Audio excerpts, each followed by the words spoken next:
Nah, sekarang tiba-tiba ada orang yang stand up komedi, orang komika, kritik terbuka ya, dilaporkan dan diproses.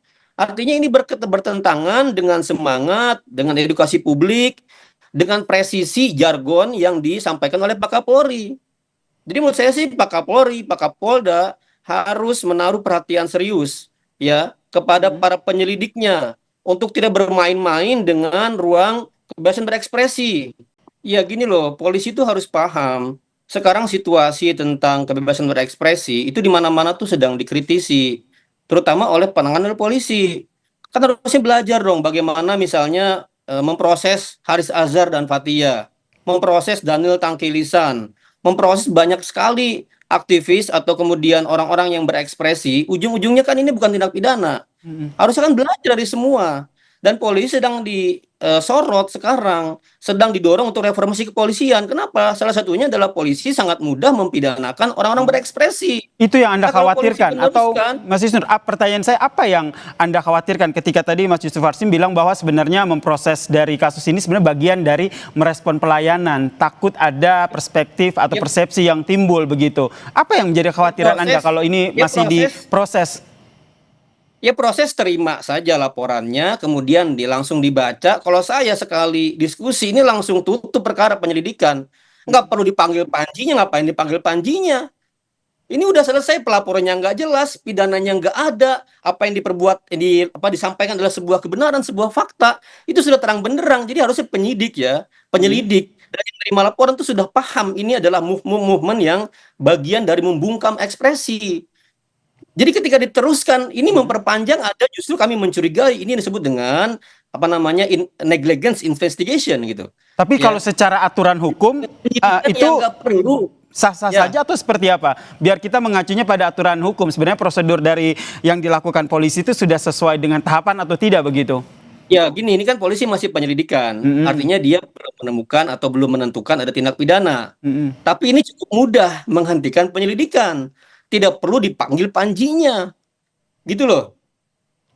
Ini Oke. cukup aja dianalisis kasusnya, dilihat apa namanya acaranya masih terbuka di Netflix itu, kemudian dianalisis diskusi dengan jaksa, langsung hentikan penyelidikan. Jangan diperpanjang, ngapain dipanggil panjinya gitu. Apalagi pelapornya nggak jelas gitu.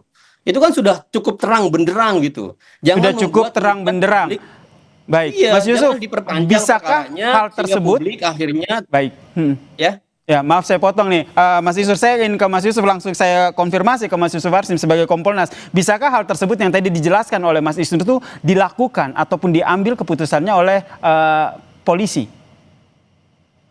Ya, seseorang membuat pengaduan dan laporan itu kan satu sisi menjadi hak dan satu sisi lain itu kewajibannya. Itu. Jadi tentu kepolisian dalam hal ini kita memahami, menghormati itu dan memberikan pelayanan. Apabila nanti memang laporan ini, pengaduan ini tidak layak, ya itu prosedur-prosedurnya memang sudah terpenuhi. Misal, apakah pelapor ini punya kedudukan hukum tidak mengatasnamakan, berhak, punya hak sebagai korban, sebagai eksponen Muhammadiyah, yang tentu kan tinggal dibuktikan saja. Apakah pelapor ini punya keanggotaan Muhammadiyah atau NU, punya aktivitas selama ini sebelum membuat laporan sebagai warga NU ataupun warga Muhammadiyah. Ketika mereka menganggap dirinya punya hak, tentu kan punya hak membuat laporan dan pengaduan. Hanya persoalannya apakah pengaduan dan laporan itu ada unsurnya atau tidak, saya kira proses ini tetap harus dihormati. Nah, sementara dari pihak Muhammadiyah dan NU di publik itu memberikan klarifikasi, ya perlu juga memberikan klarifikasi secara resmi juga bahwa atas nama pimpinan pusat atau atas nama pimpinan besar Muhammadiyah, siapapun yang mengatasnamakan itu hanya orang per orang atau individu-individu. Itu juga penting untuk jadi pegangan kepolisian. Balik lagi dengan pertanyaan saya tadi, Mas Yusuf. Jadi menurut Anda, polisi punya opsi nggak sih kalau seandainya seperti yang tadi disampaikan oleh Mas Isnur, langsung menyampaikan bahwa kasus ini tidak bisa dilanjutkan? Jangan dijawab dulu, kita perbincangkan usai jeda. Tetaplah bersama kami di Kompas Petang.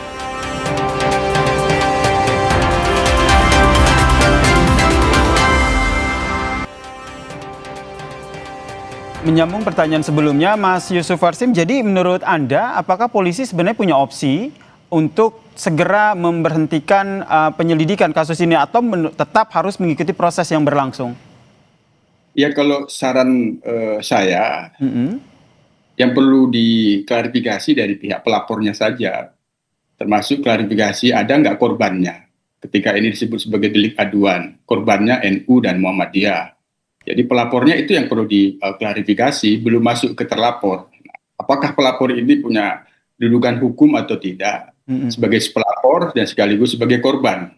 Korbannya kan kalau disebut Muhammadiyah dan NU, Mm-mm. maka representasi Muhammadiyah dan NU itu kan pengurusnya, pengurus tertingginya gitu. Bisa juga dimintakan klarifikasi apakah mereka merasa dihasut, difitnah, dicemarkan. Kalau memang mengatakan tidak, ya itu udah selesai, itu bisa ditutup itu. Itu yang saran saya bahwa dalam proses ini kepada Polda Metro Jaya yang perlu diklarifikasi itu dari sisi pihak pelapornya, legal Baik. standing pelapor, terus terkait dengan ada atau tidaknya korban ini sebenarnya, terkait dengan delik yang diadukan ataupun delik yang dilaporkan, belum sampai ke terlapor. Baik, cukup sampai di pelapor saja. Kemudian tadi juga sama-sama kita dengarkan bahwa kalau melaksanakan rencana penyelidikan, polisi akan melakukan pemeriksaan terhadap bukti dulu, baru akan dilanjutkan dengan memanggil pelapor begitu. Nah, kalau kita berbicara soal bukti, ini kan bukti yang dilampirkan pelapor ini juga jadi perbincangan begitu, Mas Yusuf Warsim, karena dipertanyakan bagaimana cara mendapatkannya, karena kan ini ditayangkan di platform yang berbayar. Sedangkan bukti yang diberikan itu kan dalam bentuk flash disk begitu. Menurut Anda ini bisa jadi salah satu acuan polisi bahwa ternyata bukti ini juga bisa jadi tidak kuat?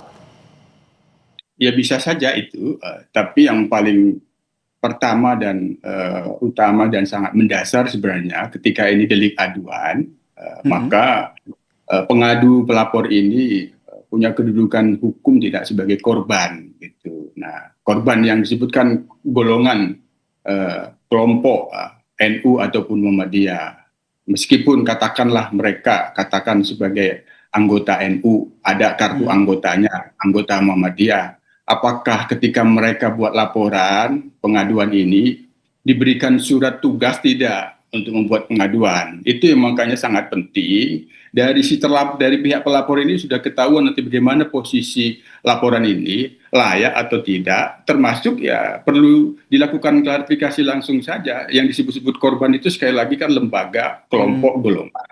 Ada pimpinan tertingginya, merasa sebagai korban tidak? Oh tidak, kami tidak, ini bukan kami tugaskan, ini nggak ada. Udah, itu kasusnya sudah terlihat apakah ini bisa layak atau tidak ketika kita dudukkan bahwa ini delik aduan. Oke, mengedepankan konfirmasi sehingga ada kesamaan kedudukan ya, baik pelapor dan terlapor di mata hukum begitu. Kalau Mas Isnur sendiri melihatnya bagaimana? Tadi saya masih tergelitik dengan kekhawatiran bahwa kenapa akhirnya tidak segera dihentikan penyelidikan kasus ini. Apa yang menjadi kekhawatiran Anda?